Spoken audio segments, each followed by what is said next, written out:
When shrink wrapping machine uses printing film to pack products, the promotional patterns and logos on the surface greatly enhance the product's marketing effect, eliminating the need for additional paper inserts, and simultaneously reducing packaging costs. To achieve this function is not complicated. Simply add a mark sensing photoelectric sensor at the film feeding system, and instruct the film supplier to print the corresponding sensing marks on the film. This allows the machine to stop feeding the film at the correct position based on the sensor's input and complete the sealing process.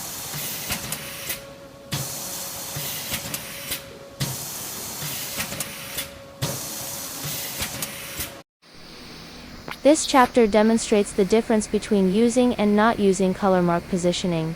Without this function module selected, the sealing process is controlled by a product sensing photoelectric sensor, resulting in an uncertain cutting position on the printed film.